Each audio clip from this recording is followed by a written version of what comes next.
There's a reason Generation X sees the world differently. And it's not nostalgia, it's wiring. They grew up without seatbelts, without GPS, without Google, and without constant supervision. They didn't learn safety from apps or instructions. They learned it from experience. And the shocking truth is this: the world they grew up in accidentally trained them for resilience, independence, and self-trust in ways that are disappearing today. Stay with me, because once you understand how Generation X was shaped, you'll never see modern life the same way again. There's a reason Generation X sees the world differently, and it isn't just nostalgia.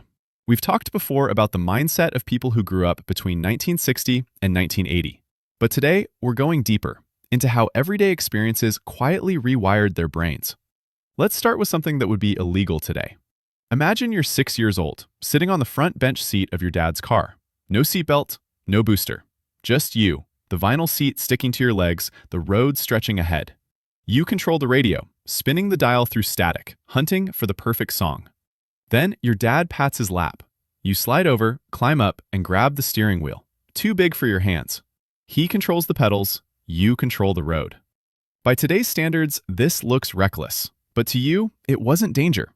It was trust. Back then, safety rules were more like suggestions. Nobody wore seatbelts. Most people didn't even know why they were there. And moments like this taught you something early. Responsibility wasn't assigned, it was earned. Here's another thing that wouldn't fly today. Your mom pulls up outside the store and tells you to wait in the car. 5 minutes, she says. 5 becomes 10. 10 becomes 20. You watch strangers walk past. You draw shapes on the fogged-up window. Today, safety means tracking apps, read receipts, and location sharing. But you built an internal compass sitting alone in a parking lot. You learned that safe wasn't a notification, it was a feeling in your gut. And once you had that compass, the neighborhood became your kingdom. The woods at the end of the street, the empty lot behind the shops. By today's standards, these were dangerous spaces, but to you, they were freedom. You spent entire afternoons building forts from scrap wood, carpet leftovers, and milk crates. No instructions, no adults, just trial and error. You learned physics the hard way. If the boards didn't overlap, rain came in. You learned what splinters felt like, how to pull nails, how to fix mistakes. You came home dirty, scraped, and proud, because you built something. And that was your first lesson in conflict resolution, too. No parents to settle arguments. You had to negotiate, compromise, or stand your ground. Because if you couldn't get along, the game ended. You weren't just playing. You were building character. Then there was the bike. Your bike wasn't a toy. It was power, freedom, escape. You customized it with playing cards in the spokes and electrical tape on the handlebars. You knew every shortcut, every ramp made from plywood and bricks.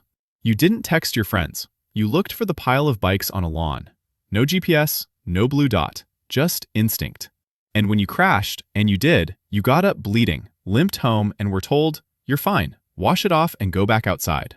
No helmets, no pads. But you learned something critical. Hurt and damaged are not the same thing. That distinction created resilience, something that's becoming rare.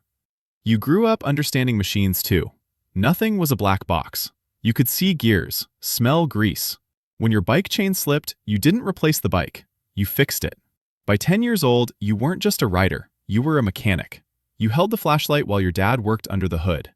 You learned names like alternator, carburetor, spark plug. When the TV broke, you didn't call support. You tapped it, checked cables, wiggled wires until the picture snapped back. This built a quiet confidence. If something breaks, you figure it out. And when you crossed a line at home, consequences were immediate. A wooden spoon, a belt. Right or wrong, it taught cause and effect, fast.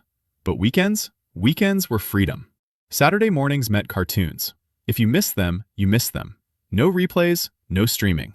You learned that time matters, that moments don't wait. School reinforced that lesson. No internet, no undo button. Your brain was the hard drive. If you wanted to know something, you had to own it. Mistakes stayed. Focus mattered. Research meant libraries, card catalogs, and physical effort. Information had weight, so you valued it. And socially, the mall was your social media. You learned how to read rooms, spot danger, and find your place. Identity was physical. If you dressed like a skater, you had to live it. No filters, no hiding.